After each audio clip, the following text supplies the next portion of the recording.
The New World Order. Those are the roots of trouble. I imagine that right now you're feeling a bit like Alice, tumbling down the rabbit hole. Let me tell you why you're here. You're here because you know something. What you know you can't explain, but you feel it. You felt it your entire life. That there's something wrong with the world. You don't know what it is, but it's there, like a splinter in your mind, driving you mad. It is this feeling that has brought you to me. This is your last chance. After this, there is no turning back. You take the blue pill, the story ends. You wake up in your bed and believe whatever you want to believe. You take the red pill, you stay in Wonderland, and I show you how deep the rabbit hole goes. All I'm offering is the truth, nothing more. For we are opposed around the world by a monolithic and ruthless conspiracy that relies primarily on covert means for expanding its sphere of influence, on infiltration instead of invasion, on subversion instead of elections, on intimidation instead of free choice, on guerrillas by night instead of armies by day. It is a system which has conscripted vast human and material resources into the building of a tightly knit, highly efficient machine that combines military, diplomatic, intelligence, economic, scientific, and political operations. Its preparations are concealed, not published. Its mistakes are buried, not headlined. Its dissenters are silenced, not praised. No expenditure is questioned, no rumor is printed, no secret is revealed. But I am asking your help in the tremendous task of informing and alerting the American people. And now, welcome to another episode of Down the Rabbit Hole. Here's your host from federaljack.com. It's Popeye. Ladies and gentlemen, welcome to another live edition of DTRH. It is August 13th, 2014. We're going to be live the entire rest of the week with some pretty interesting guests. Tomorrow I got Kev Baker and the Woo Crew coming on. I will be on Kev's show tomorrow as well.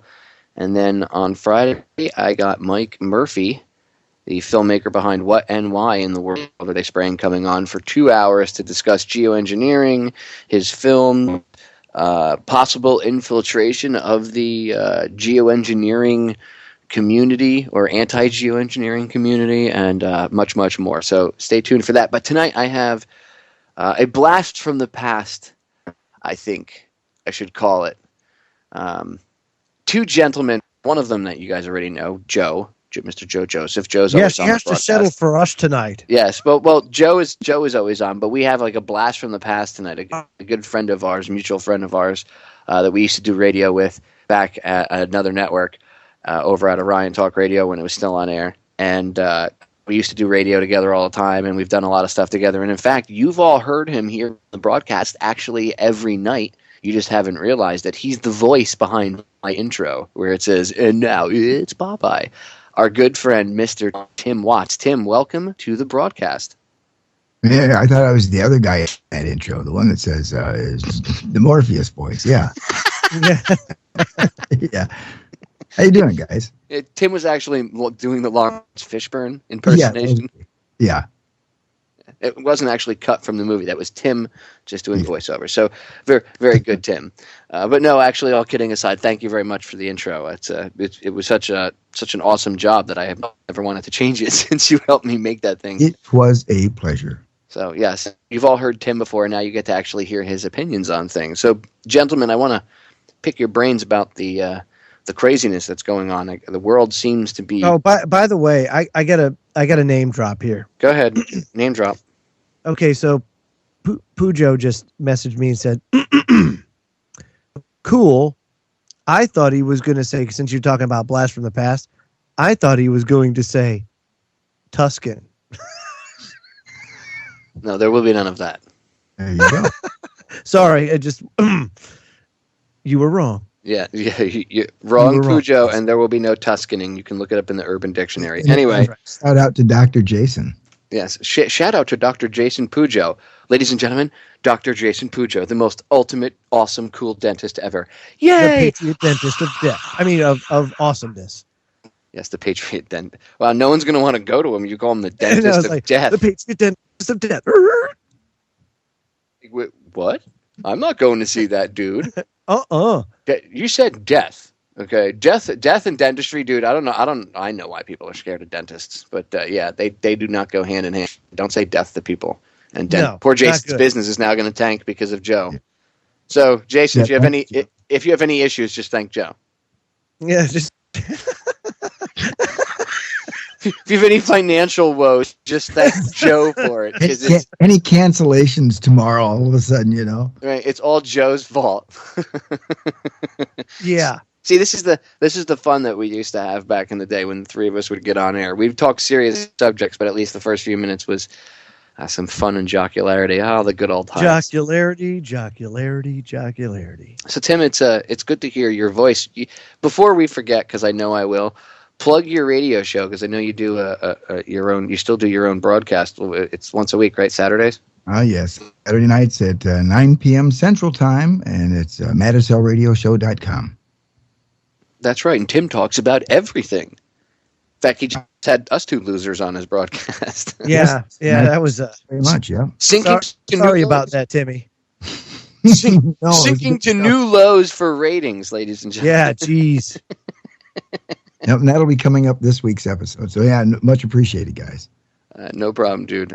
It's fun. So I want to pick apart some of the news with you guys. We can get into some other stuff later on, but I want to pick apart something right off the bat with you, something that we were chatting about off air, and it was a really good conversation, and I want to steer the broadcast down that path right now.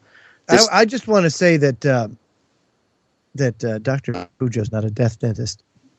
Good man. Thank you for clarifying that, poor Jason. He's like the best dentist, is what Joe meant to say. That's what it was.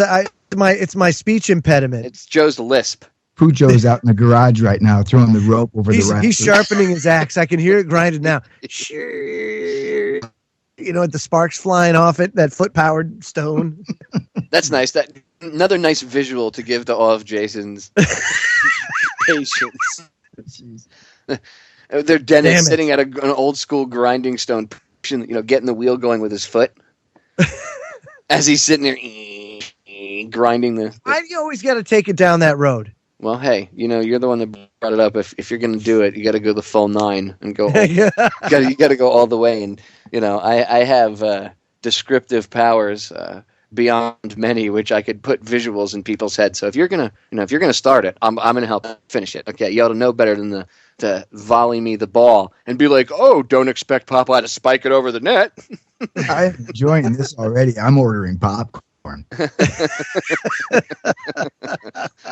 Oh man, jeez, what is it? 10 minutes? Not even 10 minutes in already, and we're off the rails. We can't. This is how the conversations off air are too. By the way, this is actually not radio shtick. This is actually just our regular conversations. So I'll try to bring this up and see what you guys think about it. I already kind of know, but I want to get. Joe was actually off the air when Tim and I were talking about this. He was out of the conversation, so I'll let Joe give his first. This insanity that's going on with these riots, with the kid that got shot by the cop, the black teenager, and people are rioting, and I can't say much that I blame the people for being angry, although I don't think burning down stores and your own places of business or things in your neighborhood is really a smart way to go about getting venting your anger. But the people there don't feel that they have any other outlet. At least that's what I see. And I think a big part of the problem, not just the fact that get rid of the fact that the cops shouldn't have shot him, and perhaps maybe the attitude of the police because of police brutality and things like that. But I think one of the bigger problems is between the media and the government, and their agent provocateurs pushing this the race issue again and creating racial tensions that really weren't there.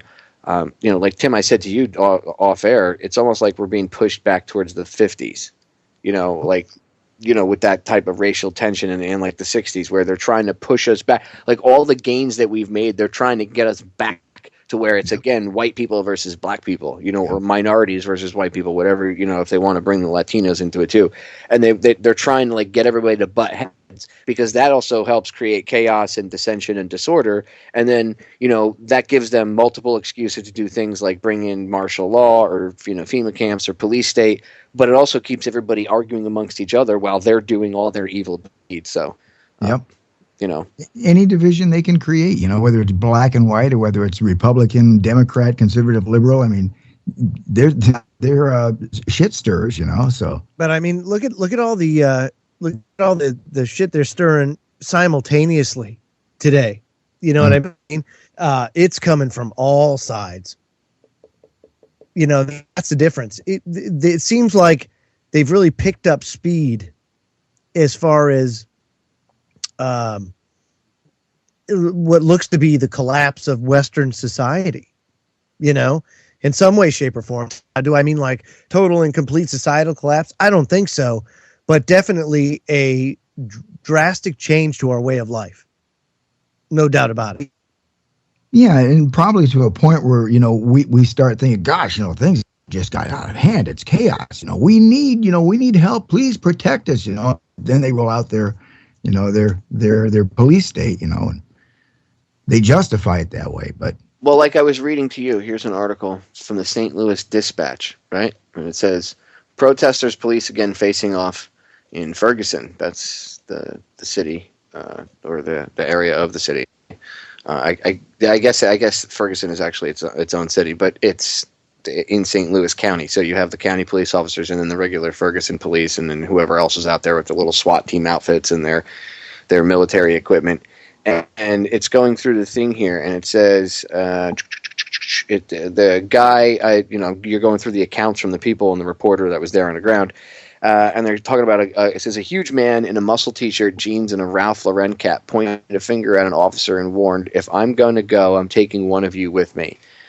And then the armored vehicles pulled up and everything else, and it says a St. Louis County Tactical Operations armored vehicle blocked the intersection horizontally at that very moment. Police, protected by body armor, sat atop the vehicle and methodically fit 40 caliber automatic weapons into tripods and trained them on the crowd. Quote, "You're being ordered to leave now," an officer announced over the PA system. "If you don't leave peacefully, there will be arrests." End quote. So, is that what you're going to do with the 40 caliber machine gun that you now have trained on the crowd? That's where we've gone.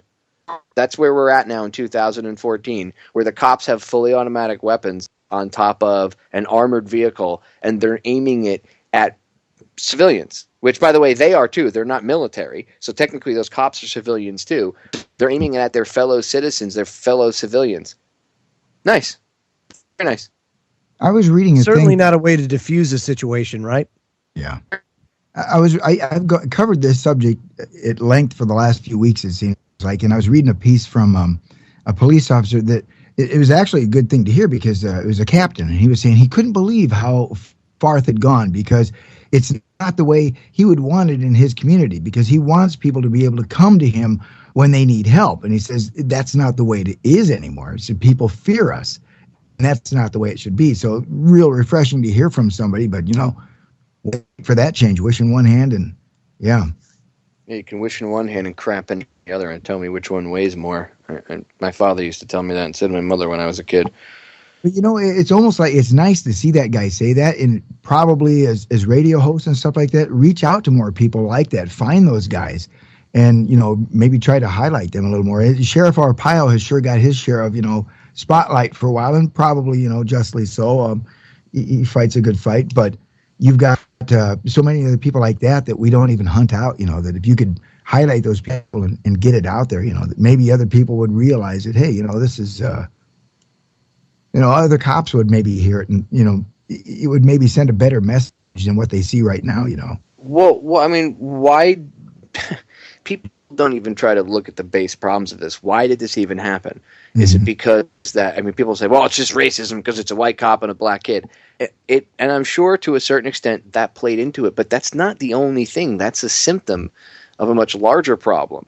I mean, we have to look at, they could be racist, but you're bringing up you're almost on the track with that. It's their mindset. Look at their mindset. And take the racist part out of it. Just look at the mindset of, because they're in a position of being a police officer, they're better than the other people in that vicinity. And a lot of people will say, well, if they were white, this never would have happened. 20 years ago, 25 years ago, I would have agreed with that statement, because that would be true, that it was largely in part focused only on the black community and the Hispanic community, but not anymore.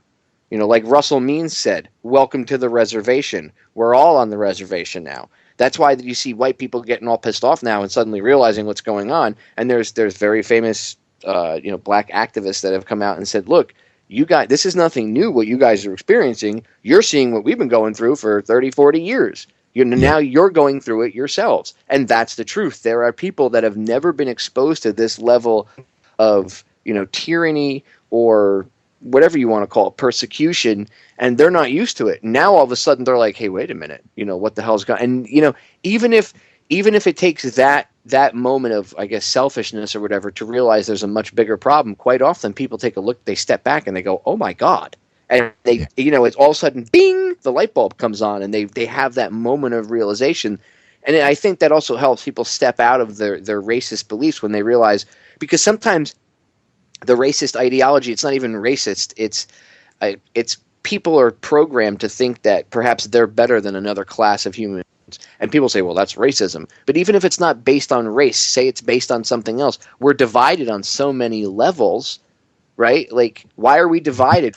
And why do the powers that shouldn't be keep, like, if the people in charge really wanted us to come together, don't you think you'd see these people coming on air and talking to us and saying, look, stop, and get together. There is no, you got to stop. Even if there is a little bit of racism here and there, we need to look past it. We're beyond that. But no, you hear them come on and say, "Oh my God, the racism is so bad. We need to do this and we need to do that and we need laws, and oh my God, white people hate black people and black people hate white people and Latinos hate blacks and whites, and oh my God, we need to all be race warring." I mean, that's pretty much what they say. They come on and stir it. They don't come on and say, you know what, everybody calm down and chill out. This is getting out of hand. Everybody take a friggin' chill pill, okay? We're all human beings. Doesn't matter if you're black, white, red, purple with yellow polka dots. We're all humans, okay? We all bleed the same color blood. We all need oxygen to breathe. We all need food to eat.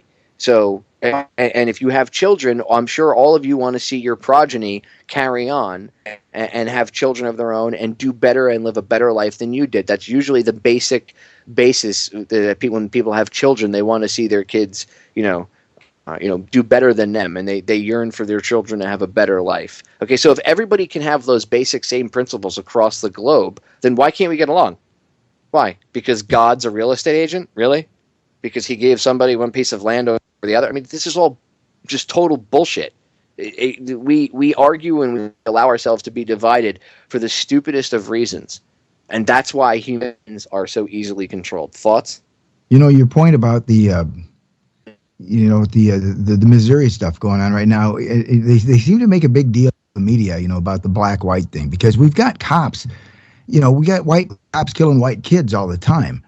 But, there's never any big stink about that. But the minute they can jump on something racial anymore, I mean, since Trayvon and even before that, it's just like there's a concerted effort to make some sort of divide. Now, a point to that they're killing white kids, real disturbing fact that I talked to you guys about off air maybe a week or two ago is the fact that we reached a real bad point in America in July, in that we had more Americans killed by U.S. cops than all U.S. soldiers killed in the Iraq War since 9/11, and that's just a horrible thing.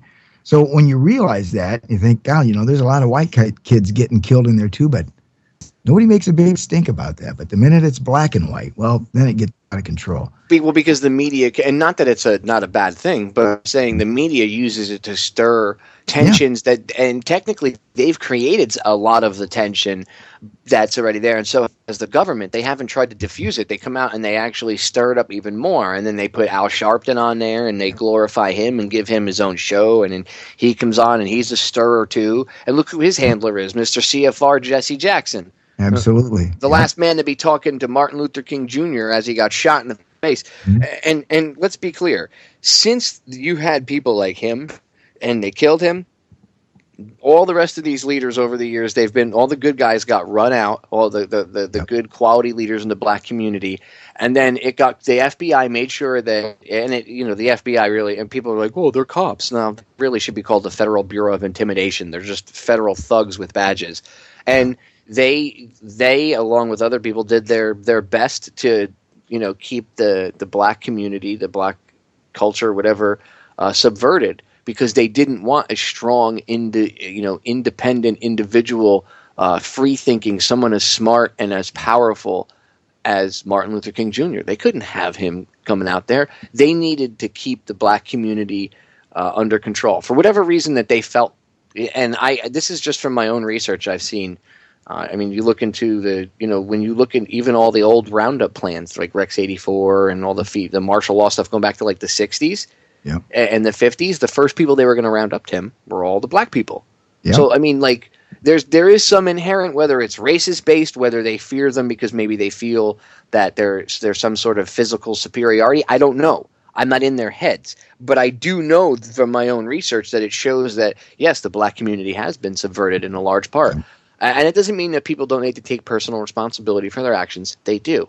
But like gangster rap, all that stuff was created to steer the community and control them. In fact, I got a guy coming on in about 2 weeks that wrote a book about this.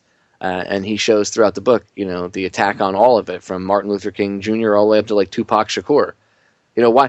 Tupac might have been a gangbanger and he might have said bitch and hoe, but he also talked about and rapped about not calling women hoes and having, respect for them. And he had a song called Dear Mama, where he thanked his mother for everything. How many gangster rapper thugs were out there thanking their mother? He was really one of the only ones at that time. In fact, I still don't hear anybody talking about it to this day. And he was putting out, as much of a thug as he was putting out positive messages, and he was talking about the Illuminati to a certain degree. And even if he was in on it, but he was just a big mouth or whatever, the point is he was getting truth out there where they didn't want it. He had to go. You can't have that. You have to, all the people that they promote, just like they do with us and any other, when I say us, okay, I mean I'm breaking us up into the white community, the Latino community, the black community for a reason for a second. And I'm not doing it to create division. I'm doing it to show you how they, the powers that shouldn't be, control everybody. If you're going to control society, you have to break everybody down in society into individual little smaller groups. And then you go after each individual group. The Nazis did the same exact thing. So what's the easiest way to break us down? How we visually see each other. Color. Or race, right? Because the color and / race is kind of the same thing. And that's what they do. They get us to sit there and argue over who's black, who's white, who's Latino, who's whatever, Asian, doesn't matter, Russian, whatever you are, right? They get us to argue over that, and they get us to fight each other over that. And they keep it's easier to keep us, because not only do they keep us divided, in these categories, but they get us here's the trick. They get us to police ourselves and program ourselves so that we put ourselves into these own little small segmented groups of society, instead of looking at each other like we're all equal human beings, which is actually how we should be looking at each other. Because then a lot of this stuff, including the police brutality, wouldn't happen. Because if the cops realize that they're not a special class above black people, poor white people, middle class white people, Latinos, or anybody really, because they just think, let's be honest, that position is, they think they're above everybody, right? They would realize that they're part of the group. The black community would realize that they are equal. Maybe they would start to, they would get the feeling of equality that they should have, right? Maybe other minority communities would feel the same way. Maybe racist people wouldn't have, on either side, no matter what color race they were, wouldn't have those same racist ideologies, because they would realize, what? That's retarded. We're all human.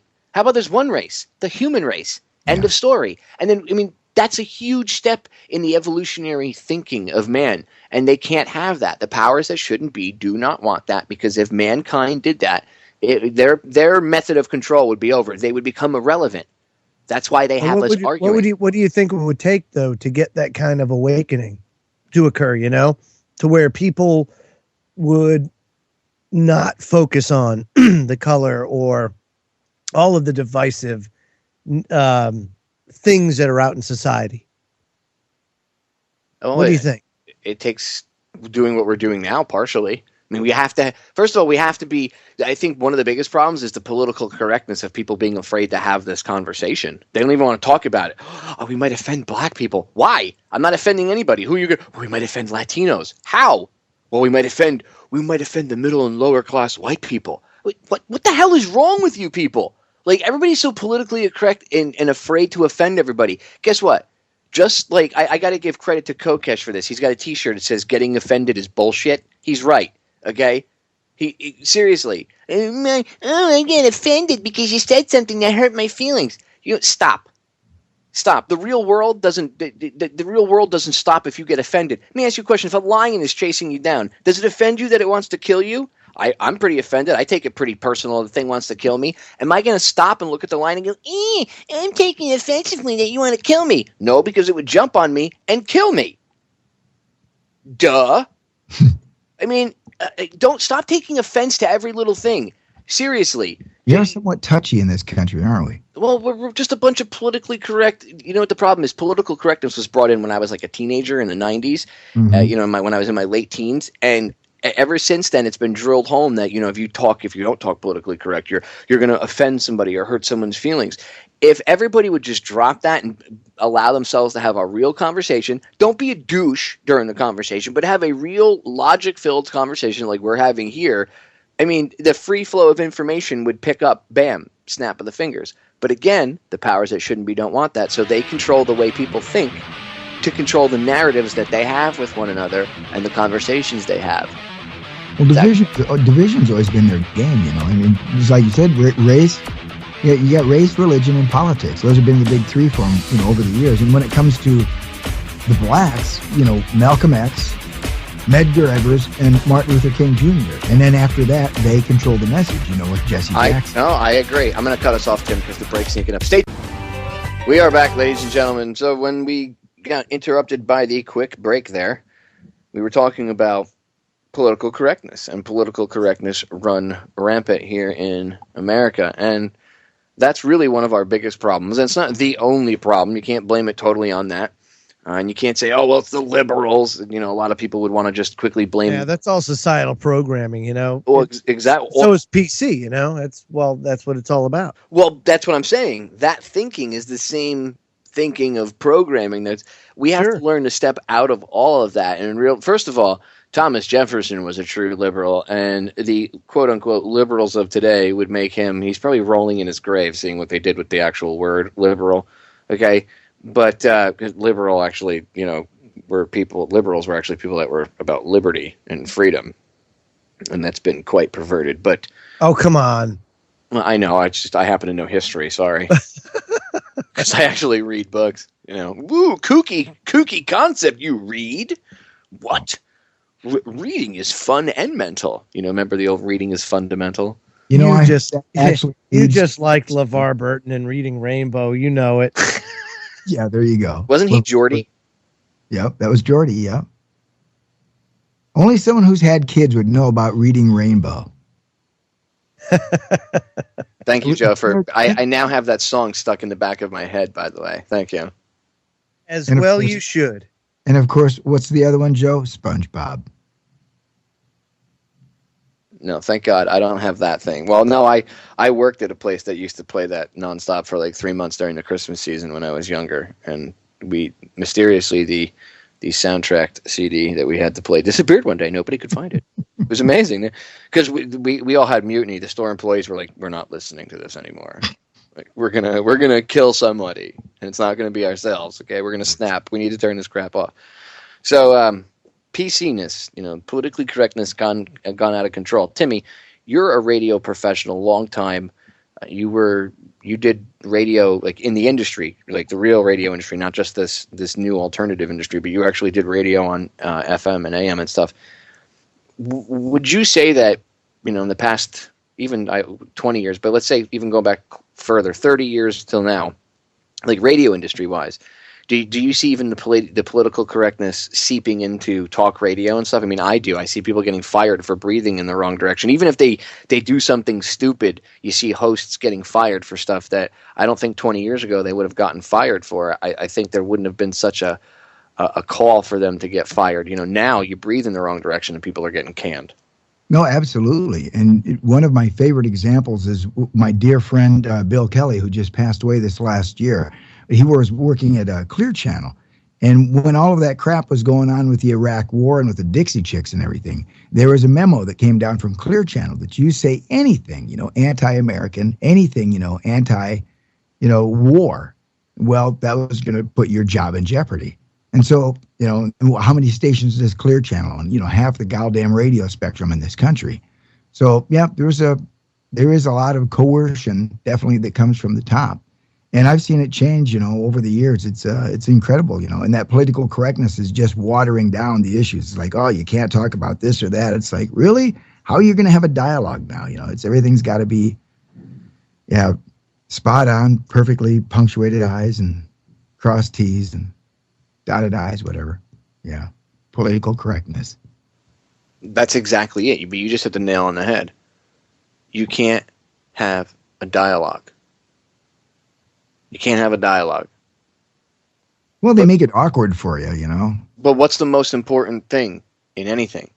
Communication. Relationship with your other half, communication. Your body between the cells talking to each other, communication. What happens when communication stops? You get dis-ease, and then that becomes disease, right? Yeah. So, look at all the autoimmune problems like lupus or something where someone's body actually attacks itself because there's miscommunication within the body somewhere. So what do you think happens on a whole with like a country if we're all, or as people, as humanity, as a world? I mean, all of the problems I see going on around the world, all the death and murder, a lot of it can be summed up to miscommunication. People having differences of opinion over things. And, instead of being encouraged to communicate with one another and have logical debate, they've been taught and programmed to kill or attack one another. And a lot of people can say, like, let's say like the Muslims versus the Christians, right? Well, people will say, well, the Muslims are dirty animals. That's the way they are. No, perhaps that's the way the people that you've encountered are, and those people might have been programmed to be like that. But there's people that are Christians that are the same way that I would consider animals.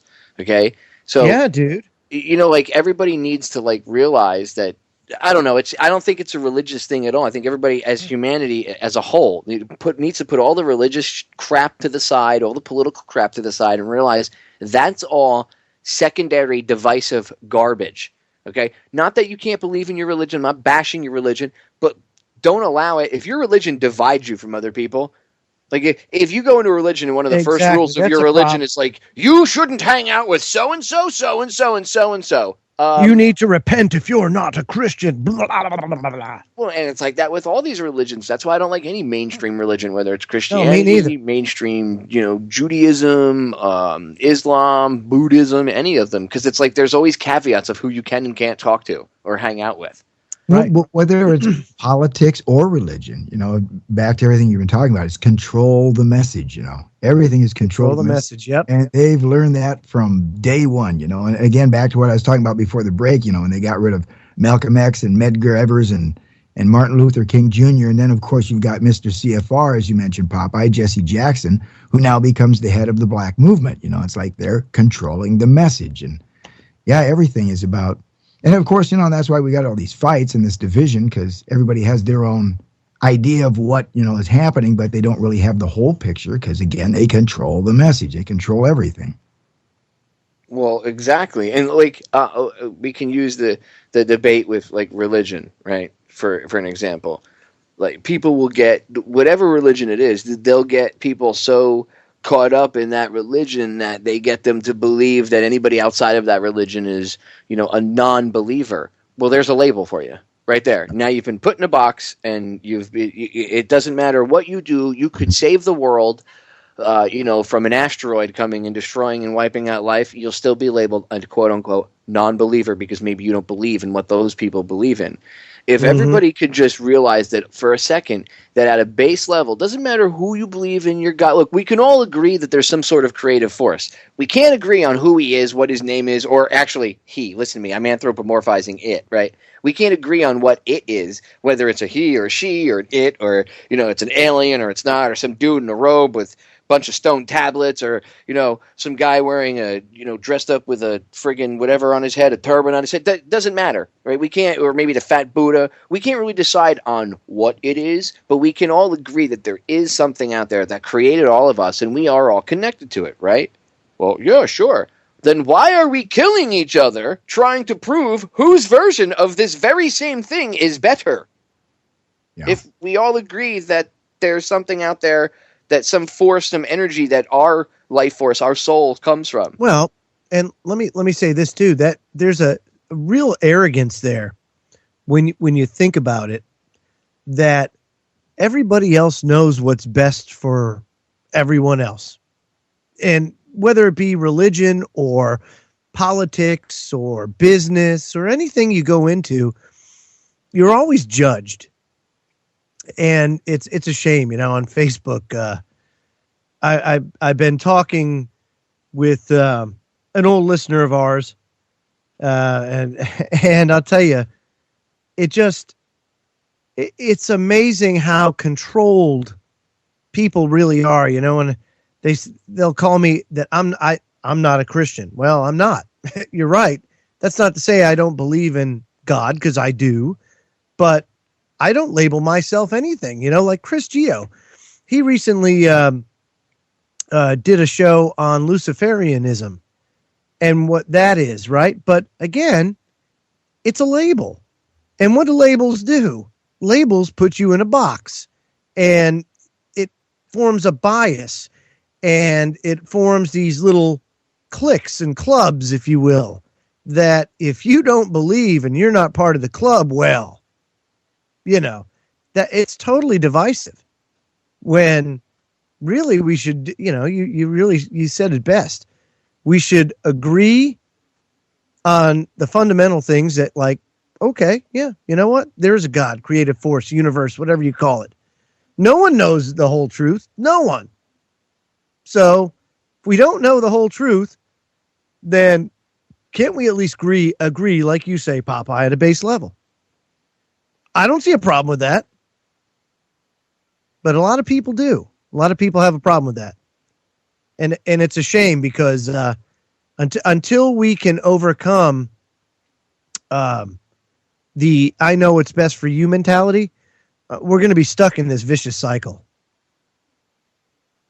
Well, I agree. I couldn't have said it better myself. Again, this vicious cycle of humanity going through the same stupid thing over and over and over again. And it's like the universe, Mark Passio and I have discussed this, where the universe, we come to this, every once in a while, we come up to this opportunity in this cycle to try, the universe is like, are you ready yet? Like almost like the parent. Did you learn?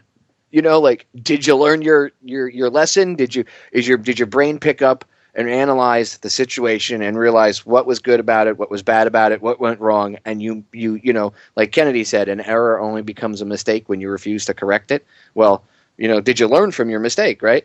And I think the universe offers humanity as a whole this opportunity, from time to time. And that's what I foresee right now. And that's why the powers that shouldn't be are flipping out. That's why they want to take the internet away, because I know that they created the internet, and I know largely in part it was created to spy on us. But I don't think I think they underestimated us. I don't think they realized that, because remember, they look at us like we're stupid. And I think that they underestimated the intelligence of the general populace of what they were going to be able to do with the internet once they had access to it. And that's why when people are like, well, they're going to shut the net down. No, they can't shut it down the way you would think they would.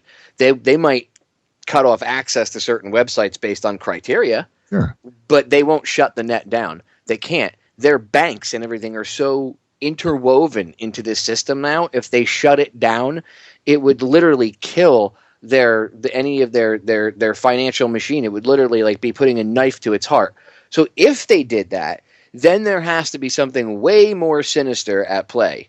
And I know it's not just about money. I know there is sinister stuff, but they wouldn't do that. The only way I could see them doing that is if they were ready, for something huge, like getting ready to like off half the planet or something, because it would, their own very systems, even I know the military has its own, off the grid internet systems, but still, take the military out of it. Police agencies, which their government would rely heavily on, and even government agencies to a large part use regular internet stuff. So, I mean, if you took out the net as a whole, they wouldn't have access to it either. I mean, the FBI wouldn't be able to do internet searches the way it does. Maybe the military would be able to, but really the FBI wouldn't be able to, and other groups wouldn't be able to, because they need access to the net, whether it's a secure connection or not, right?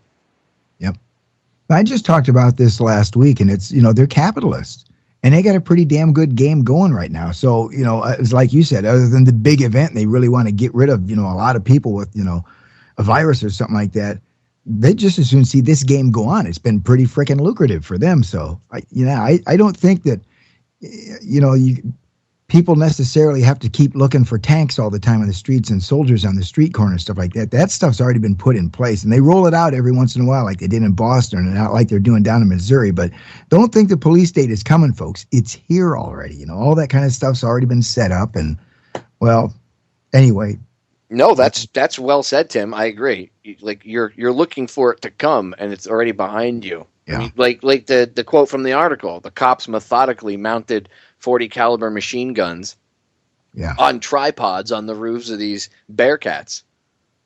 I mean, need we say any more? This is exactly what we warned of.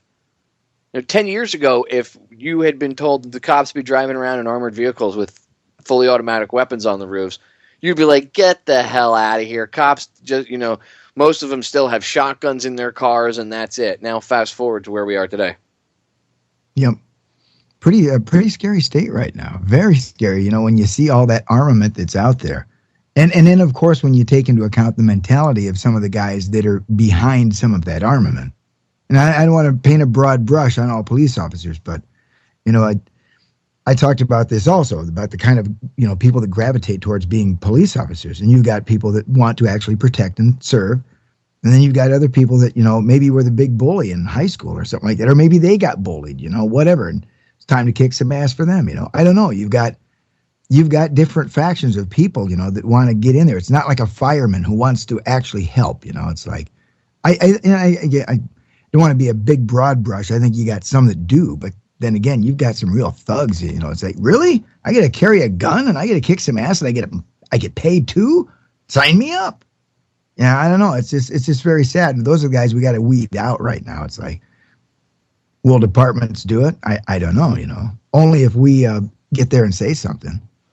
Well, I have a still. He's an active duty peace officer. I have him come on, and we do episodes. I call it Conversations with a Cop. And we talk about, police brutality, all this stuff. And actually, next time he comes on, we're going to do War on Drugs, because he's a member of Law Enforcement Against Prohibition, and he's one of the founders of Oath Keepers. But we've had conversations about this, about police brutality and stuff. And I said to him, do you think that one of the common sense solutions would be, and this is right off the top of my head, again, this is how fast we could solve these problems if you just look to yourself for the solutions instead of begging. People spend months or years begging other people to help them, when if you help yourself, you'd be done in 15, 20 minutes. It's that simple. Just do it yourself. It's much easier that way. And I said to him, don't you think that a common sense solution would be to have the police officers who patrol the cities have it a prerequisite that they have to live either within the city limits or within like a 3-mile radius of the city. Like they have to be very close to it. And he said to me, when I was a young rookie officer, I probably would have told you you're nuts. He goes, now that he's got over 20 years in, he goes, now that I've been in for as long as I have, I would say that would be a huge step in the right direction. Mm-hmm. Because if people live in the city where they patrol, they're going to run into the people when they're not in their uniform. Yep. And it doesn't matter if they have their gun on them or their badge. You might run into somebody, and you're wearing it in your civilian attire, like under your clothes or whatever. It doesn't matter, because guess what? You're going to run into somebody somewhere where maybe you're in the store and there's 15 or 20 of them. And if you've been a bully for years and you've killed innocent people and all this other stuff, yeah, they're going to find you one day and they're going to get your ass. It doesn't matter.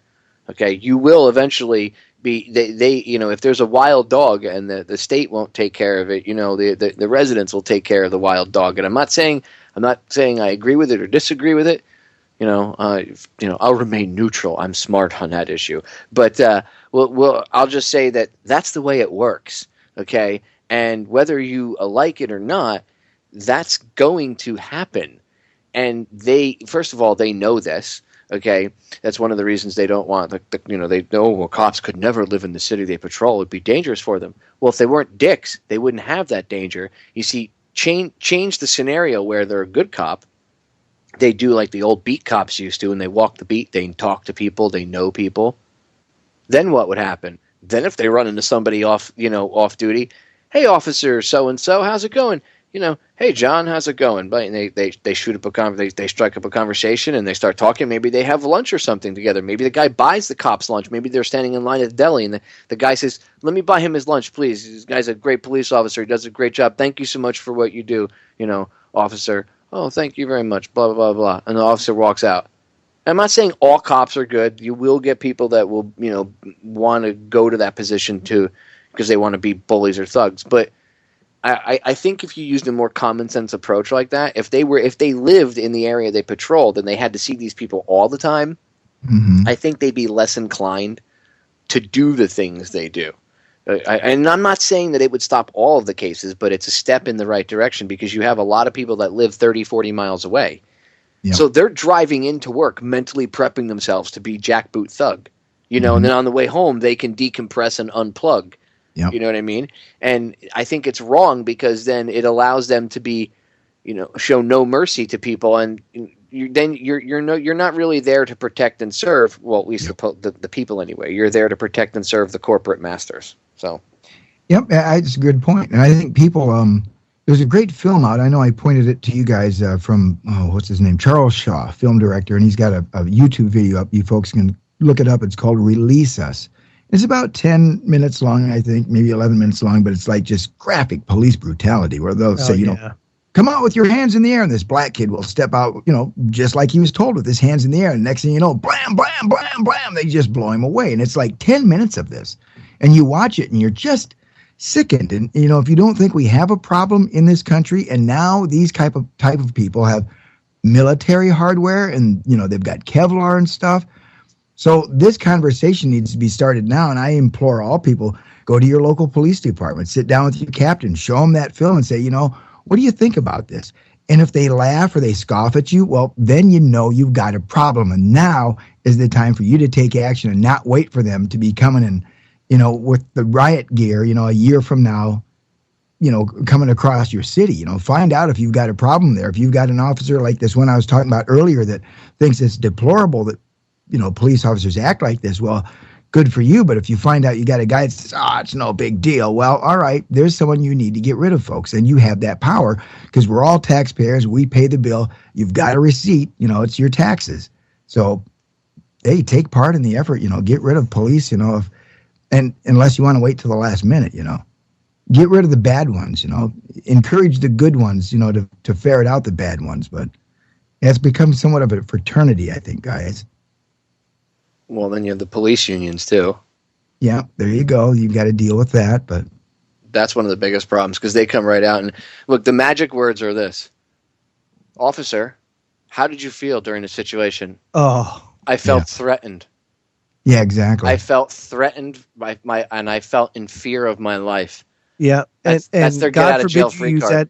God forbid you use that same excuse, Oh, yeah, if they break into your house at 3 o'clock in the morning with no discernible patches on their stuff and ski masks on, because that's how you should serve a warrant at 3 o'clock in the morning, right, dressed all in black and a ski mask. Because, you're not going to get shot, jackhole, right? But I was actually surprised. This one detective got blasted in the face and killed.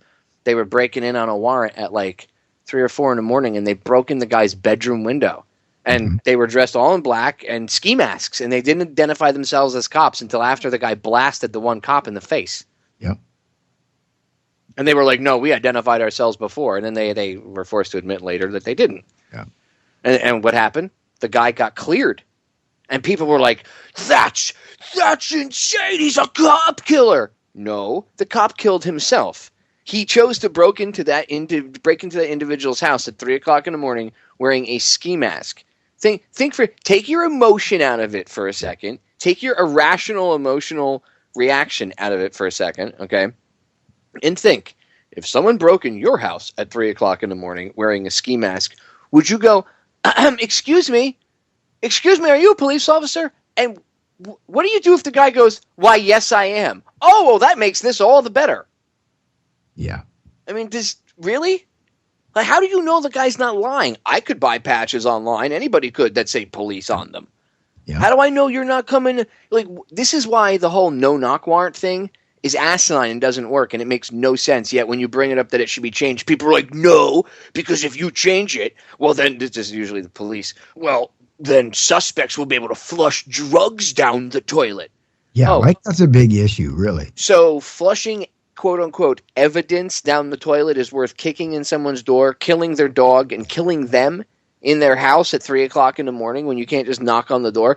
Well, they could shoot through the door. You have more of a chance of getting shot breaking in someone's house at 3 o'clock in the morning, dressed all in black with ski masks, okay, and throwing in flashbang grenades, than you do if you knock on the freaking door with a warrant and you have everybody waiting outside. I mean, if you show up and there's a 15-man SWAT team sitting on the front lawn with all their weapons, well, yeah, they might resist. Well, it ain't going to last that long.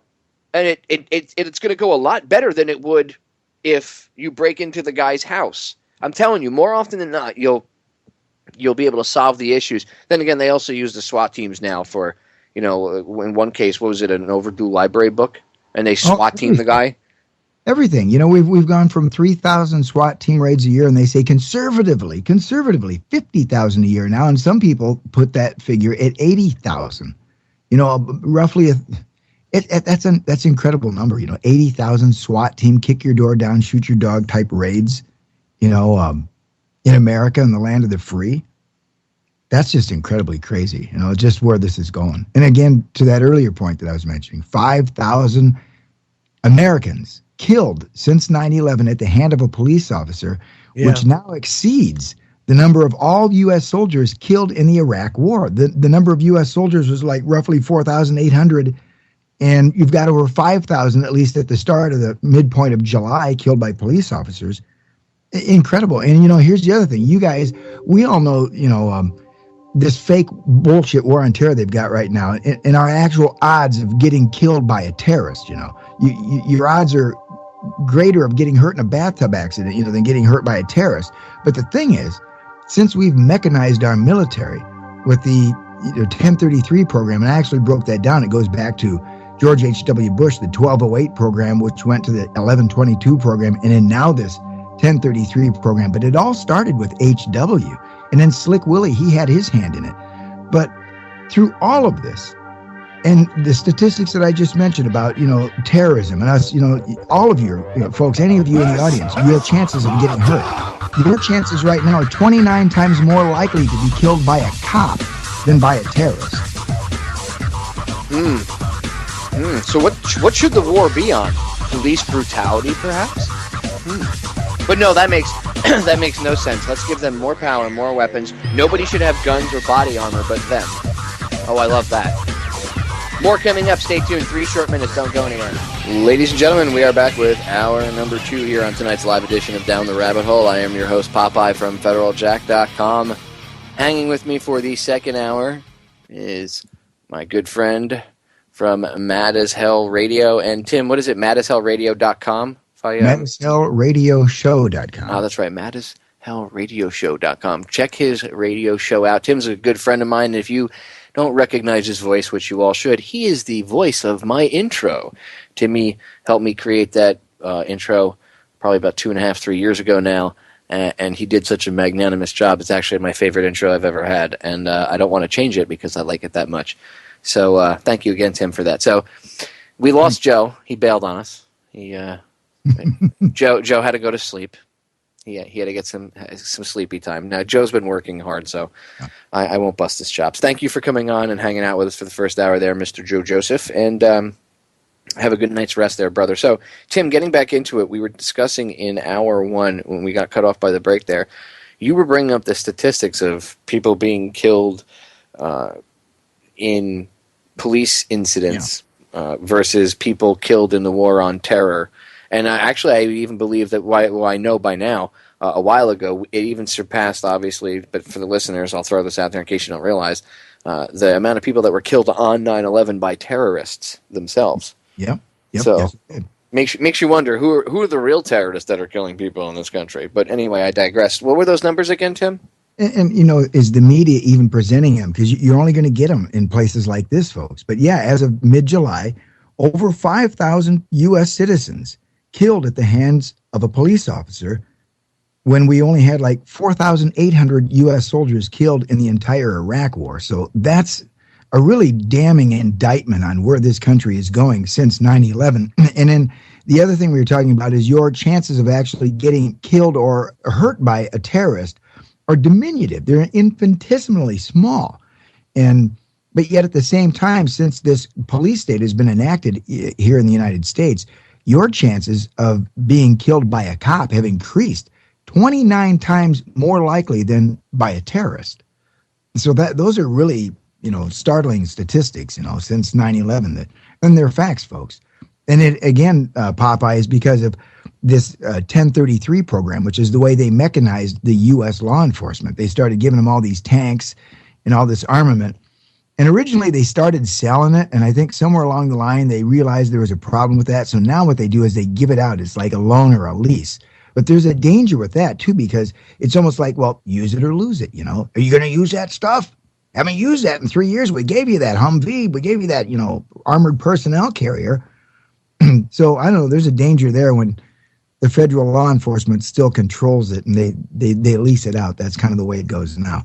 But I followed this stuff back. A lot of people think it all started with 1033, which is actually a section out of NDAA 1997.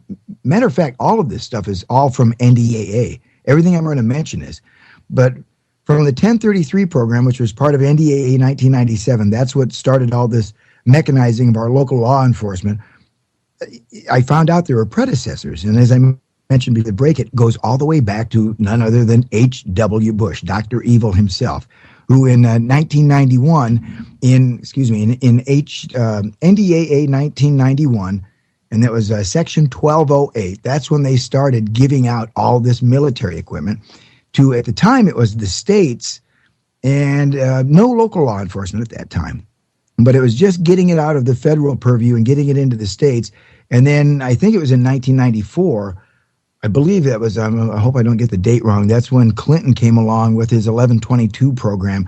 And then they started to modify Bush's programs and then turn it over to not only just state, but local law enforcement. But here's the kicker, folks, to take note of this. During this time, Popeye, and we talked about this back in the days of Orion when they started that big farce about the guns and, gun crime is out of hand in this country. Well, we found out, no, it wasn't. According to the UCR, the FBI's Uniform Crime Report, gun crime has actually been dropping in this country for years, 5 straight in a row that I knew of. And then before that, they were saying that violent crime and crime assault by gun, violent assault was down anywhere up to 50 to 60%, they're saying. It was dramatic drops over the 90s. And so with that in mind, violent crime, murder by gun, all dropping in this country. Why does George H.W. Bush feel the need to start mechanizing local law enforcement? Why did Bill Clinton feel the need to do that at a time when the FBI's own Uniform Crime Report was showing that crime was dropping? Why do you make that expenditure? Why do you take taxpayer money? At the time, like I say, they had to buy it originally. Why do you do that when there's no need?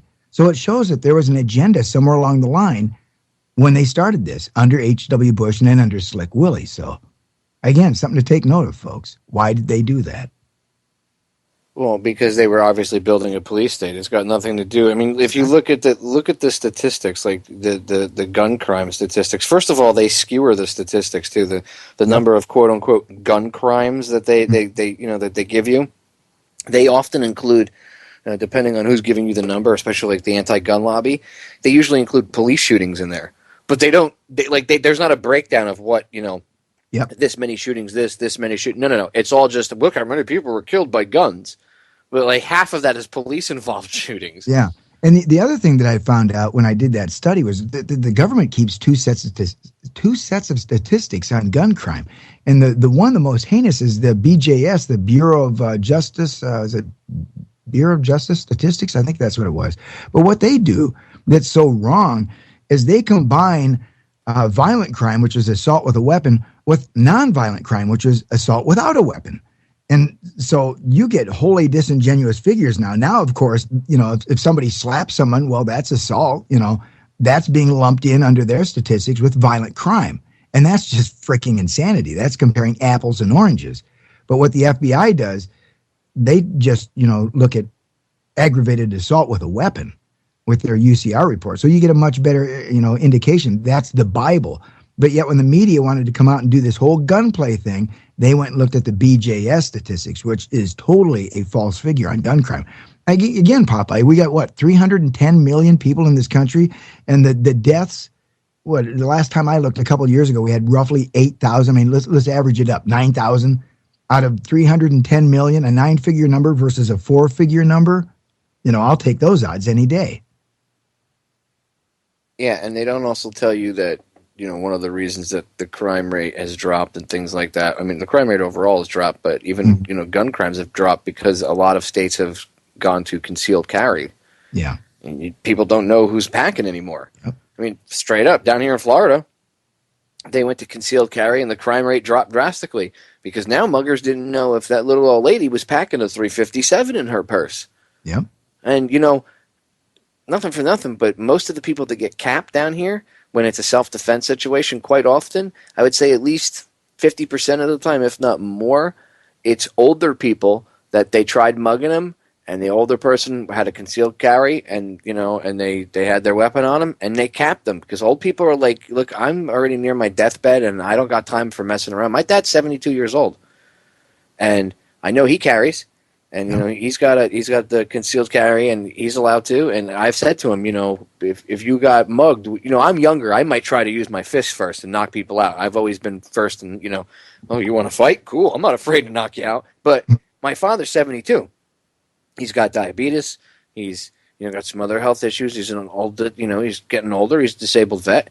He says to me, "I'm too old for that." So you have a lot of these states where you get this older generation where they're all carrying now, and now these muggers don't know if this little old lady's going to pull out mace or a Glock, and they don't want to chance that. Look, nobody wants to get shot. Let me tell you, nobody wants to get shot. I've seen hardcore gangbangers be all tough and be like, "Yeah, man, I'll do this, I'll do that," and as soon as they realize that you have a piece on you, and I'm not even talking like you flash it, they very subtly you let them know. Maybe a subtle little flash of something, or they see maybe you let them see the bulge or whatever. Suddenly they go, oh, snap, man, I got no problem. Oh, because suddenly they realize, oh, damn, nobody wants to get shot, really. So attitude check. That's one of the reasons why, you see crime rates dropping. And I will say the mass shootings, the statistics, the number of mass shootings has gone up. Well, yeah, because there's been a lot of mass shootings lately. Yeah. Part of that, in fact, a large part of it, is the media's fault. And I've said this multiple times when they've happened. I blame the media first and foremost.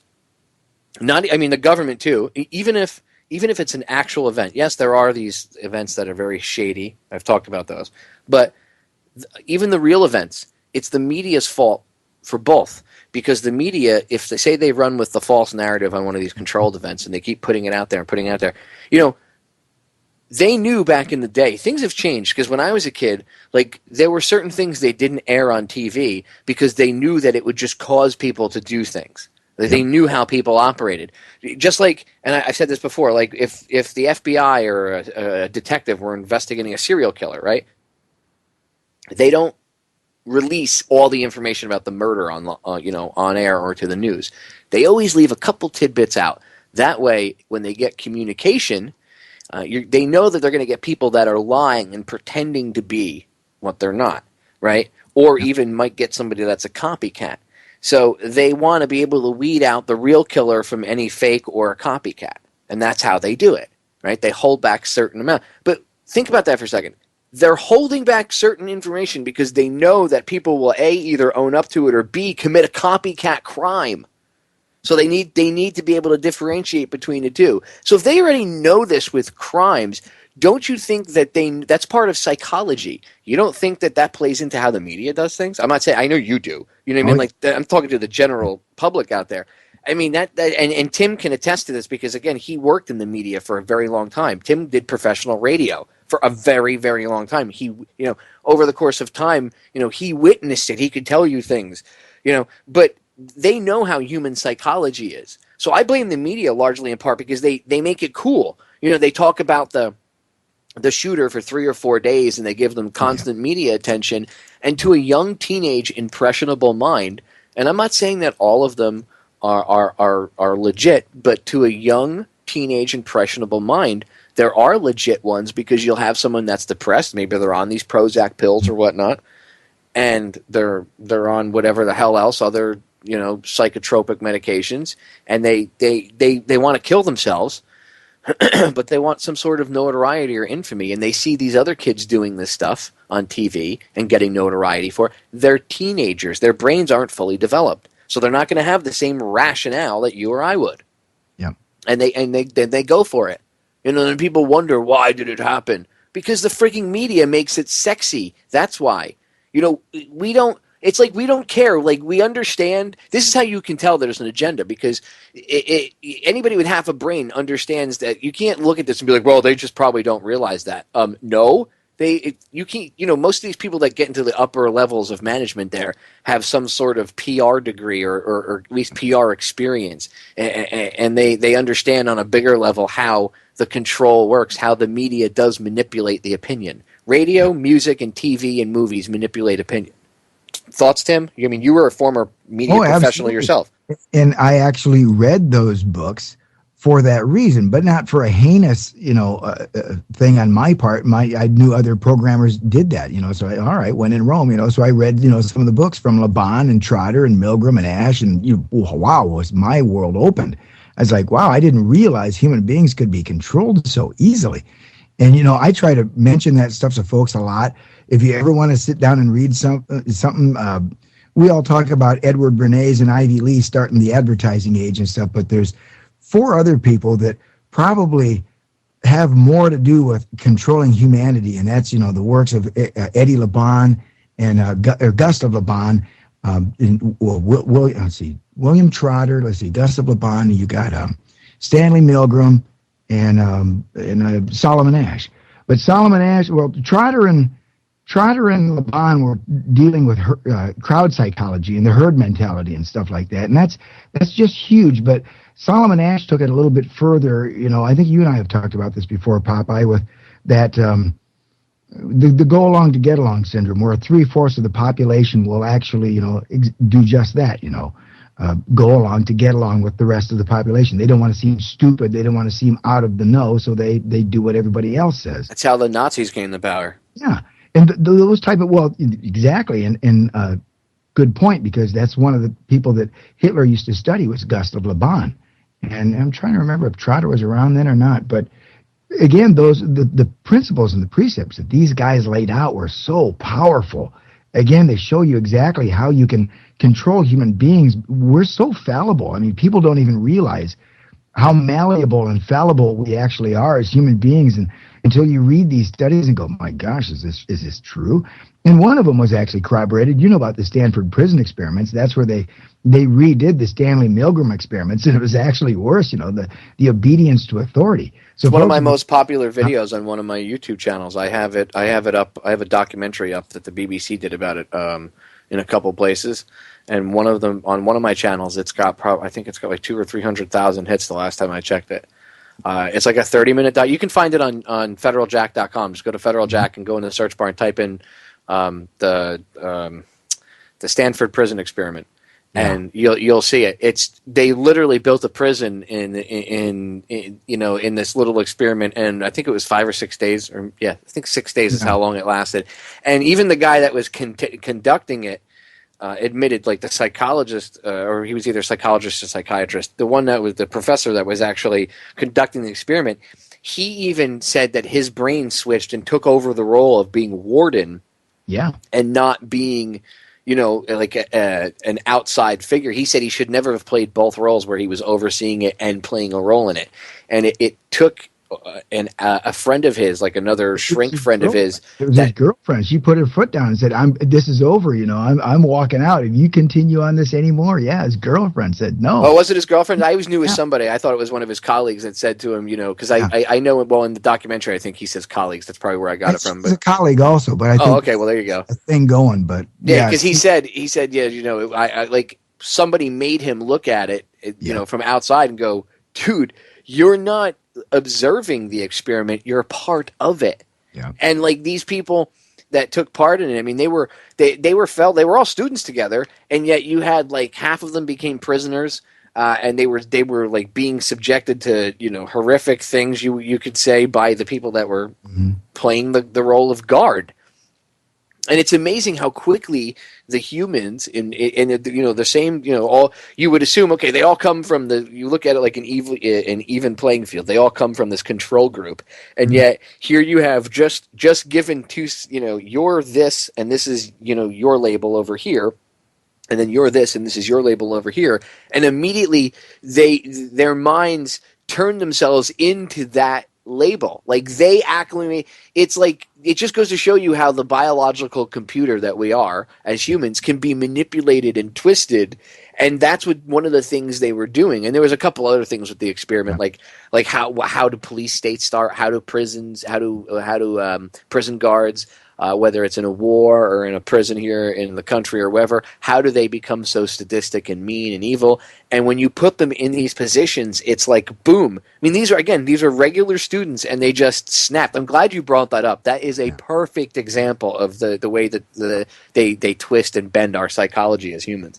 Oh, yeah. But more important, what Milgram proved, and what a lot of people need to know, is when you think that, our soldiers won't fire on us. Well, excuse me, but Milgram proved that they would. There are certain people that will obey authority. And you don't think they don't know who those people are on the force or in the ranks? Okay, we're going to put Bob and Joe and this guy on the front line. Believe me, they will psychologically profile who they need for that first skirmish. And then after that, once, all bets are off and everybody's fighting, you can throw anybody up there. But I think, if you think that the police won't fire on you or that your military won't fire on you, you're forgetting, many things. Ludlow, Kent State, too many instances in our history, folks. Even, Oakland, the Occupy protests, they will do it. But again, back to these principles from Gustav Le Bon. He talked about crowd psychology, and William Trotter, he dealt with herd mentality. And these things that Hitler and Goebbels, they studied, just they couldn't get enough of it. And then Solomon Asch, he dealt with the conformity experiment. And then Stanley Milgram was obedience to authority. But those four things, folks, if you had to study anything in high school, Popeye, I tell you what, those are the things that if everybody knew, and, some of the Bernays stuff too, you'd sit back and you'd see some of this crap going on right now and go, oh, I know what's going on. I know what you're doing.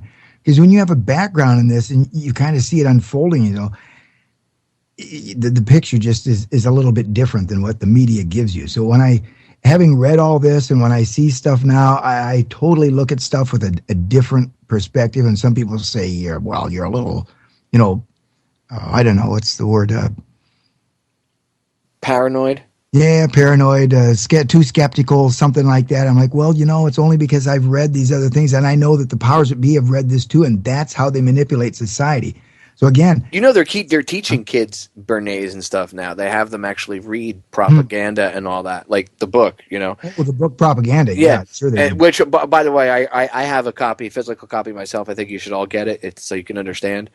But they have college students read it now, and I've seen college kids, these younger generations, try to debate people and be like, Bernays was on point with a lot of stuff, and propaganda is needed because mankind and the population, and I'm like, wow, you're thinking like your masters want you to. You're being a very good little slave by repeating everything that they taught you.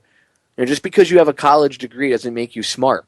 Yeah. It just means you were able to repeat everything that they wanted you to repeat, and you were able to jump through the hoops that they wanted you to jump through. And I'm not saying that's for everybody. There are a lot of great free-thinking individuals out there that have college degrees, but that's really what a degree is, that you were able to repeat everything they wanted you to repeat verbatim, and they said, good little boy, patted you on the head, and you get your certificate from the training academy, just like a doggy would.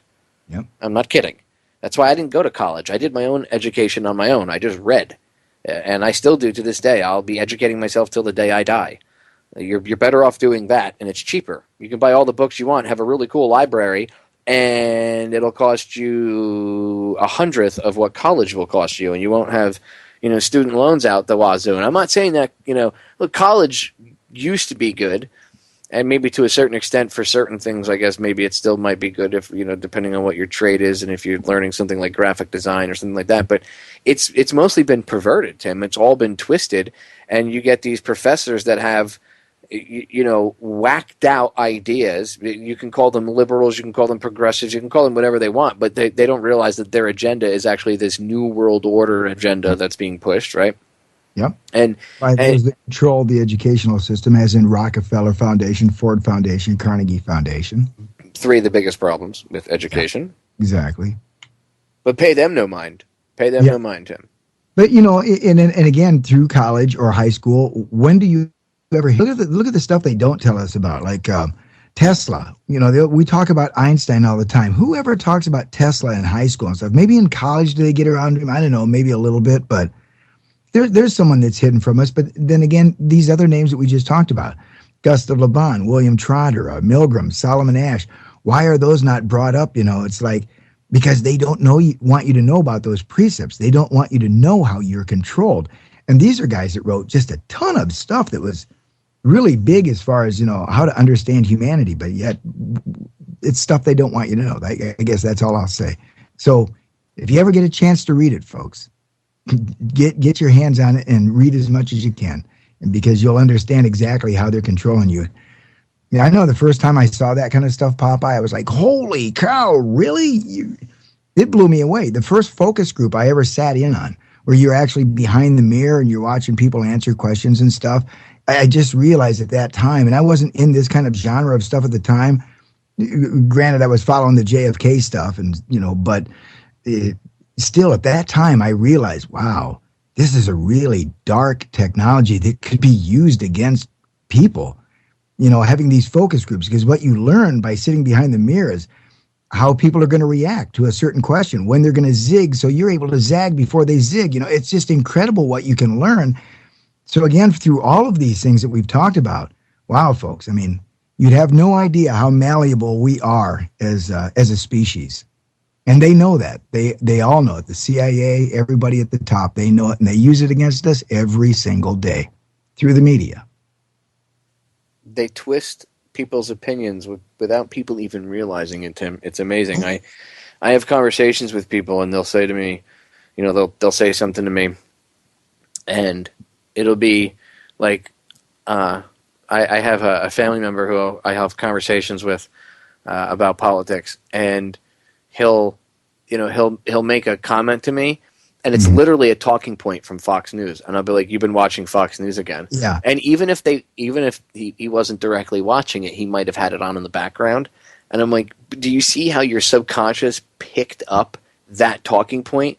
And even if you weren't watching it, your brain picked it up just from hearing it, and now you logged it because you had it on Fox News, and you feel comfortable with them and you trust them. You've logged it into the this is the truth category. And it doesn't matter if it's a lie, outright propaganda. It does not matter what it is. You've logged it into your brain, and now you regurgitate it, this said talking point. And I see this time and time again, and it's not really the person's fault if they, you can't. I tell people, because when you point it out, sometimes they get mad, and it's like, look, I'm not making fun of you. I'm showing you how easily we're manipulated. Don't get pissed at me. Just realize that you're being manipulated, and then we can move on. So you don't listen to it. Don't pay attention, because even if you only have it on in the background, it's still your subconscious is picking it up, and your brain works. I think it's like 85 or 90% of the functions of your body are all done subconsciously. So think about that. Break coming up. Stay tuned. 3 short minutes. Don't go anywhere. We are back, ladies and gentlemen. Final segment. Wow, that went by fast. Tim, before I forget, I want to thank you for coming on and hanging out. Just been like old times hanging out with you. And, no, thank you, Papa. No, as a matter of fact, because you came on, you'll be coming on for Mad as Hell, so I appreciate that. No, man, it's a pleasure. It's been too long, and you're really a great mind in this, and you still.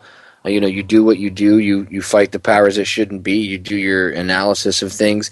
Do you still have all those websites up, like September Coup and all that? Are they still up for everybody? Oh, yes, I do. Yes. Go, well, plug away really quick, because I've plugged your websites before, but I wasn't sure if they were still up. Because September Coup, ladies and gentlemen, if you look, I have a repository of information for 9/11 on Federal Jack. Like, you can download it. But if you want to go to a site that's got things laid out for you, go check out Tim's site. Give him all the info, Tim. Oh, yeah, that was the first one that got me in trouble and got me on the watch list. That was septembercoup.com, coup, C-O-U-P, so septembercoup.com. And then that's my book that I've been writing on 9/11. And then the other one is newsfocus.org, which actually is kind of, I got to work on a little bit more. And then another site is theamericantruthnetwork.com. And that one actually has a lot of links. That one I like more than all of them because it has other links that you can go to, like Federal Jack or the Freedom Link or whatever. Just other alternative independent sites that bring you stuff that's outside the mainstream media. And so you realize that people like Popeye and Joe and myself and anybody else aren't just whack. No, folks, there's a lot of other people out there that believe in this stuff. So that site is dedicated to links and then maybe other critical movies that I think people need to see. And then, last but not least, probably Mad as Hell. Those are the truth sites. So madashellradioshow.com. Yeah, September Coup is an amazing site. Like, if you want to it's pretty much laid out for you. If you want to go, and it's not going to, you're going to be there a couple of days at least. It's been taken down 4 times, and every time it's been something different. And I think, wow, how did they do this? And then the last time I went, I've actually had to go check now because at one time stuff was getting changed. I'm like, what the heck is this? And things would be like I think I told you, from 19 hijackers to 12 hijackers. I'm like, and I'll go look at my website and it's not what it says on my, in the program I used to post it. So that means somebody went in and hacked it and changed the data, and they discredit the messenger. So there's been many different things that have happened. And yeah, it's fun. You know what happens when you get involved with this kind of stuff, Popeye. I most certainly do, Tim, and I'm glad I remembered to ask you that because I have often when I talk about 9/11, I always mention September Coup. And one time, Joe and I were discussing this a few weeks ago on air, and I asked him, and we couldn't remember. And I don't remember if it was on here or Hangar 18, but I had asked him if you still had your sites up, and we couldn't remember if September Coup was up or not. But yeah, I'm glad it is still up. That's like if you want to research 9/11, you want to see what really happened. And you want to see the evidence, it's pretty much, Tim, it's like a book on 9/11, but instead of it being in a book, it's up online for you to read for free in a website format. That's pretty much how it is. And as much as it is, I at one point I think it was over 60,000 words, but it's really just the tip of the iceberg. That's really the sad thing about it, Popeye. There's just so much to 9/11. Well, and then News Focus has a lot of stuff like about the Rockefellers and the stuff we've been talking about, like propaganda. Okay. Yep. You've done a lot of in-depth articles where Tim does a lot of good writing too. So where he's got a lot of articles up there where he's written, and when I say an article, it's probably like 5-6 pages long easily, but it gets heavily in depth about, the propaganda machine, how media is used to manipulate. That's one of the reasons why I know when I talk about this stuff, media manipulation, I talk about it usually by myself. Once in a while I'll have a guest on, but if I have a guest on to talk about it, I want them to be an expert. And Tim really does know his stuff, not only as an investigative journalist, but he was actually there. He did radio, he witnessed it. That's why he said he could see it in his own 2 eyes. He could see how things work, how people are easily manipulated. And even if you're not told, we manipulate people, it's presented to you in a different way, but you realize if you have half a brain in your head, you're like, we're literally forming society's opinions. Culture creation. That's really what it is. I mean, how many people nowadays, Tim, do you think have opinions on things? Like people my age in their mid to late 30s have opinions on things or at least had opinions when they were younger. Maybe their life experiences have changed them. But when they were younger, they had opinions based on things that they saw on sitcoms from like the 80s and the 90s. Because that's what was heavily on TV during the 80s and the 90s were the sitcoms. And everything. There was the problem and then the solution to the problem. Yeah. You know, and it was all done neatly in a half hour. And it's all called entertainment, but, you know, it's really indoctrination. And some people go, oh, man, that's a little bit far-fetched. Really, you got to go that far. But, you know, like, folks, it is what it is. You know, it is why they call it programming. You know, we are the most overly entertained society on the face of the earth for a reason, my friend. That much I can tell you. But, you know, as far as they control you, back to those names we talked about before the break, there's a couple I'll mention before because I don't want to get away without mentioning these. One, which you probably know the name, Frank Luntz. He's a guy that I used to read a lot back in the 80s and the 90s, you know, because he was big in radio and he used to write a lot of pieces. And then he went to the dark side. And I don't mean just the Republican Party, but I mean politics in general. He went to the politics. He could have just as soon gone to the Democrats, folks. It doesn't matter. He went to politics. And then from then, he started to use, you know, what he knew to reposition things like the estate tax. There's a good example. He's the one that repositioned that to the death tax so that everybody thinks, oh, geez, I'm not going to pay a death tax. Well, you don't, you know. It's just to make you think that. The estate tax is for the rich people, the Rockefellers, the Warren Buffetts and stuff like that. But again, he's the kind of guy that manipulated that. And it's people like him, you know, that kind of expound on the precepts of the guys we were talking about, Laban and Trotter and Ash and Milgram. But there's one other badass guy I got to tell folks about real quick, Popeye, and that's probably the biggest contemporary going today in that field of all that stuff is a guy that I would just kill to get a hold of his stuff, but you can't get it unless you've got like 7 figures. And this guy's name is Clotaire Rapaille. He's like a French guy. But he claims to have broken the code that Bernays, it only scratched the surface of. And he only sells it to the top Fortune 500 companies or the people that have big money. And so when you see commercials on TV that affect you in a big way and you don't know about, chances are people like Frank Luntz or Clotaire Rapaille had a big hand in it. And you don't know why, because they understand all those precepts that Popeye and I were talking about before the break, and they use them against you every single day. You know, it is very interesting, Popeye. I just looked up I'm going to drop the video in the chat right now. It's on my one of my channels. The answer to 1984 is. Just go on YouTube and type in the answer to 1984 is, and it'll bring up. It's one of my YouTube channels, and it's right there. The Stanford Prison Experiment, 312,045 views. I wonder how many more it's actually got, but. There's multiple copies of it. There's a couple with millions of views. I guess, you know, whoever they concentrated on getting it out there more, good for them. I'll drop it in the chat room now. If you go over to federaljack.com to the Down the Rabbit Hole Listen Live page, or go over to truthfrequencyradio.com to the Listen Live page where the chat room is. And I always tell you, I may not engage too much in the chat room with chatting because I have to actually pay attention to what I'm doing on air. But I do, if I have links or anything that I can drop in there, I always do drop them in there for the chatter, so you can, go along with me live while I'm live. And then, of course, I always reiterate what I'm dropping in, or I give the title. That way, you can look it up if you're listening in the archive. So just go to federaljack.com, look up the Stanford Prison Experiment, or you can go to The Answer to 1984 Is, which is one of my YouTube channels, one of my many on YouTube, and it's right there as well, the Stanford Prison Experiment, or you can just look it up and watch it on someone else's YouTube channel. You don't have to go to mine. It's not really about me. So watch the video, though, because the documentary is amazing, and that's just one little thing, but they actually show you the Milgram experiments in the beginning, where they were, and for people that don't know, the Milgram experiments, one of the things they did was they had people believing that they would bring them into a room and they had them sit in front of like a switchboard with knobs on it, and they believed, they were told, and the idea was put in their head that if they turned the knob, they were shocking somebody in the other room. And they had an actor sitting on the other side of the wall. It was like, in a separate room, but it was thin enough that they could hear him, and he would scream, and they would ask a question, the guy would get it wrong, and he would zap them. And he would turn the knob, and there wasn't really being anybody zapped at all. But the idea that he was doing it, and a lot of people were like, oh, I don't want to do this, I don't want to do this.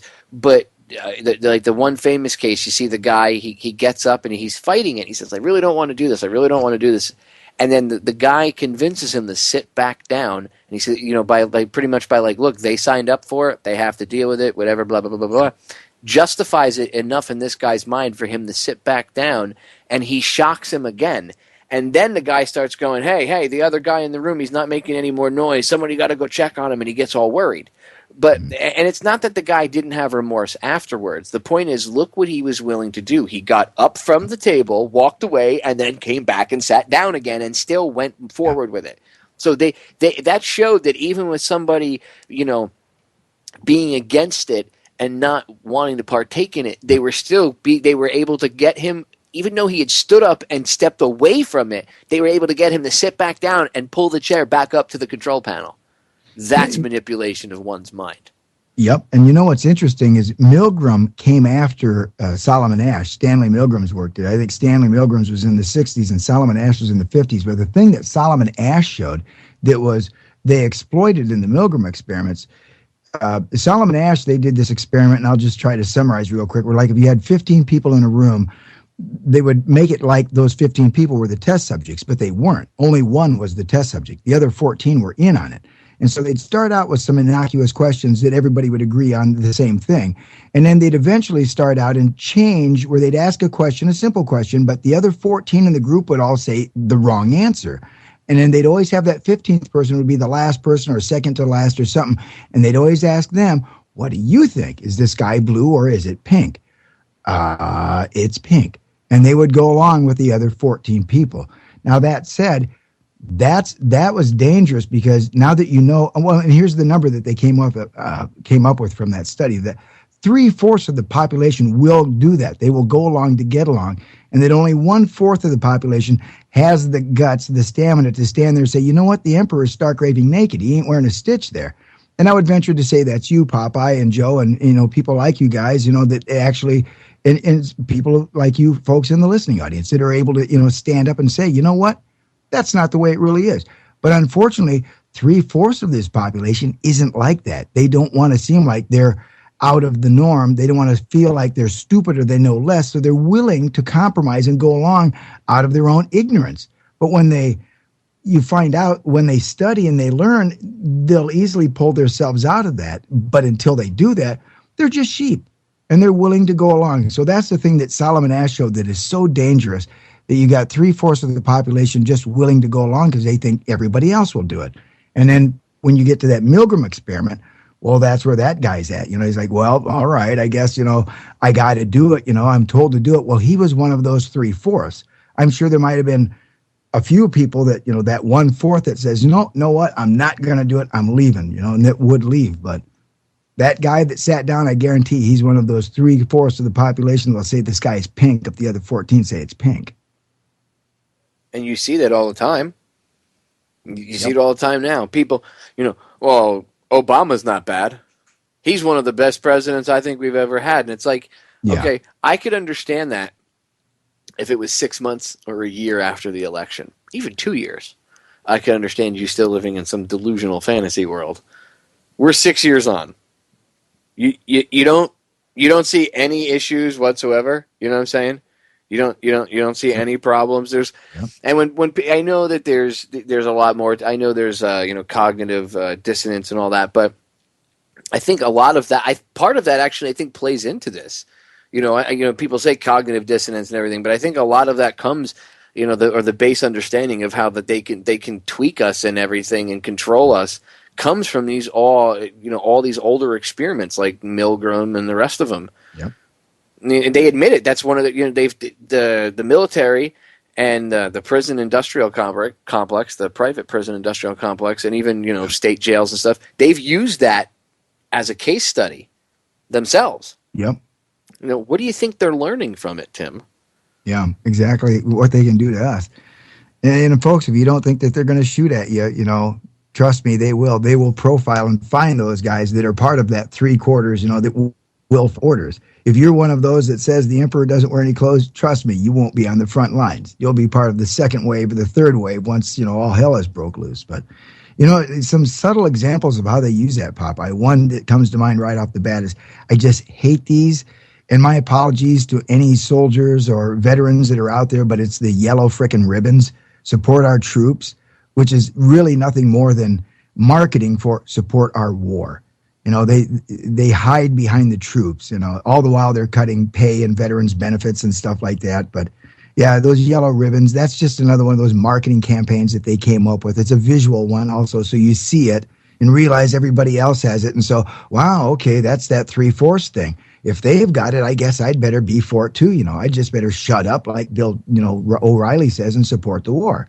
So that's yeah, that's exactly what that's for. And I'll tell you, as a vet myself, I don't find it offensive. I find you're honoring those who have served and those who have died, especially for lies. You're honoring their memory by speaking the truth about it. And you're right, that's what that is. It's a feel good thing to get people to get behind sending their children to a foreign country to kill other people's children. Yeah. Because they don't look or smell or sound or speak like them. Because they I tried to cover every different sense that I could think of that they would use to try to make you hate another human being, because that's what they do.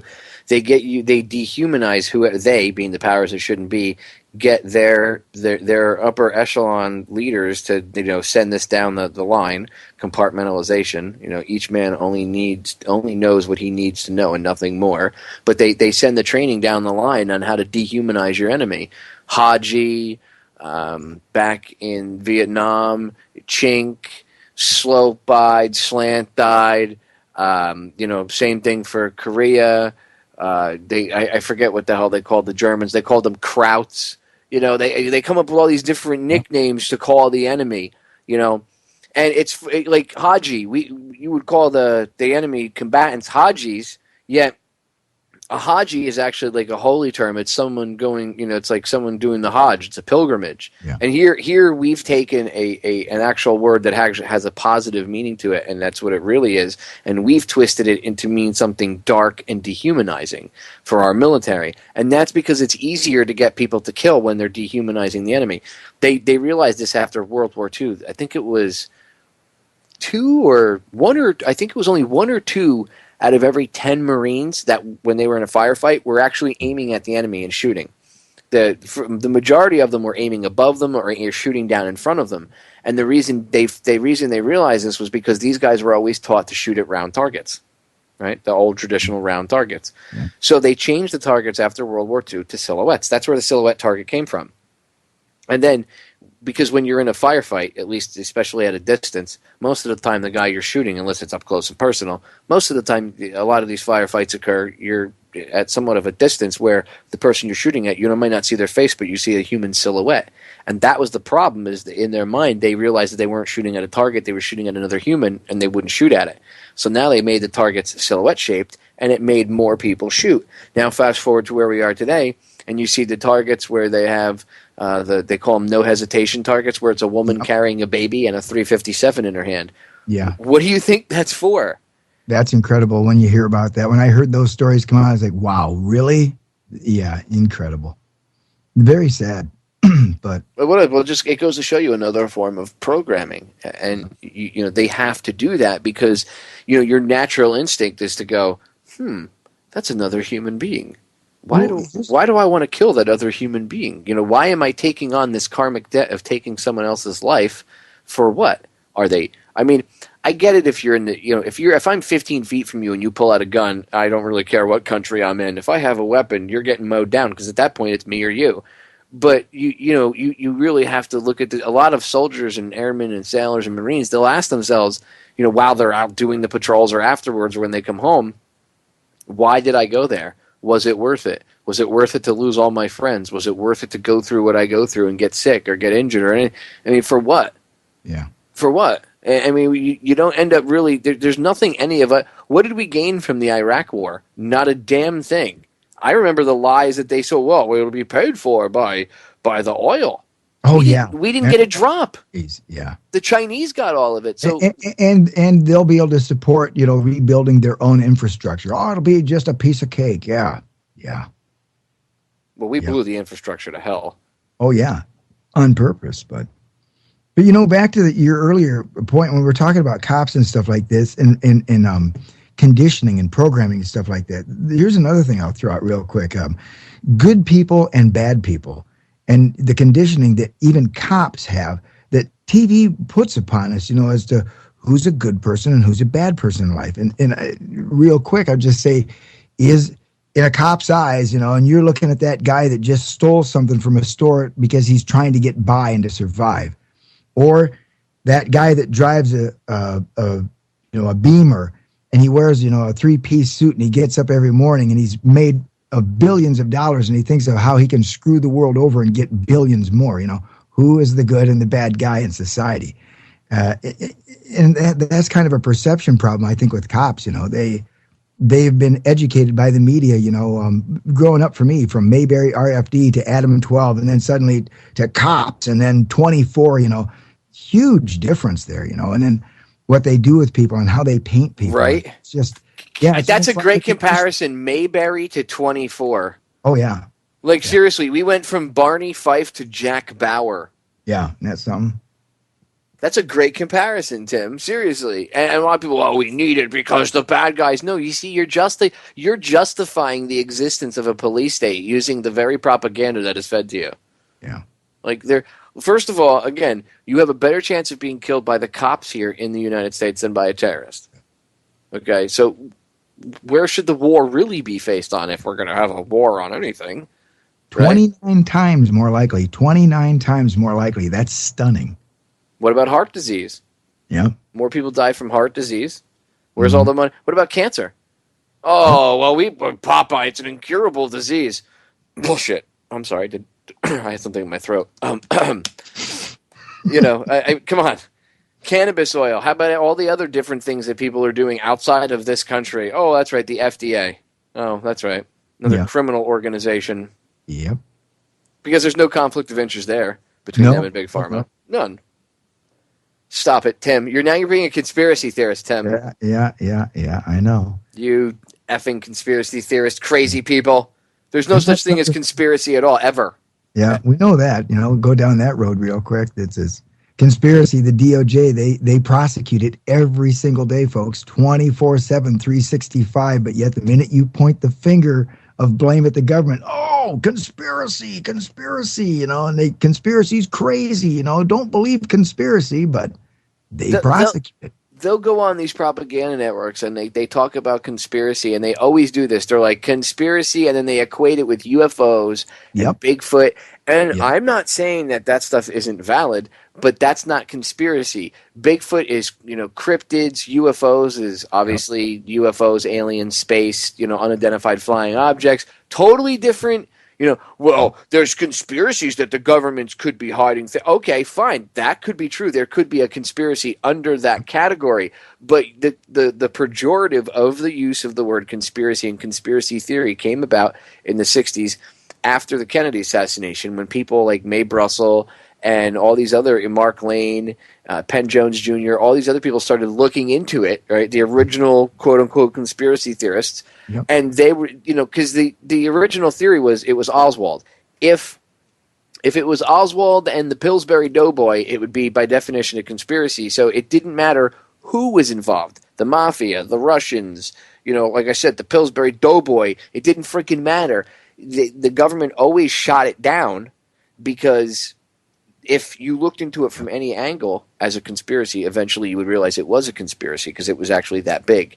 So they just shut down all talk of conspiracy altogether, and Oswald was the lone gunman. And anything that came outside of that, you were called a conspiracy theorist because you were theorizing that there was a conspiracy afoot.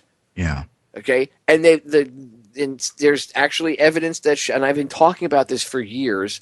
Okay, there's evidence that proves, you can go look it up yourself, that they talked about using this pejorative and putting that meme out into the public. And that's what they've done. And now it's been mutilated to you talk about anything and it's conspiracy theory. And I see people on the mainstream doing it all the time, Tim, and I'm like, wrong. You're misusing the term. You're doing it. And half the time, these people don't even realize they're doing it. They're just, like David Icke calls them, they're repeaters. They don't even realize they're just repeating. They don't even realize that they're just repeating crap. Anyway, Tim, great conversation. We got about a minute and a half. plug your show really quick and plug anything else that's out there that you want to plug. Your websites again, anything else?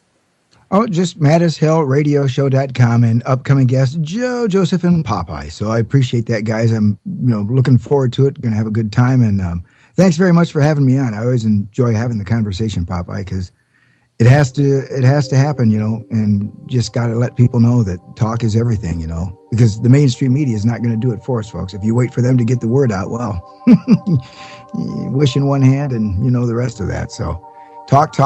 That's all we can do. Yeah, like my father and my mother have both said to me on separate occasions, you can wish in one hand and crap in the other and tell me which one weighs more. Exactly. Ladies and gentlemen, we are out of time. Go check out Tim's broadcast. Tim's a good guy. Like I said, old friend. And Joe's retired co-host, one of the co-hosts that made it out. I always bust Joe's balls that that's a dangerous position to have. Tim knows exactly what I'm talking about. Still alive. Yes, being Joe's co-host can be dangerous to your health. Anyway, ladies and gentlemen, thank you for listening. Do your research. I urge you to go get the book Propaganda.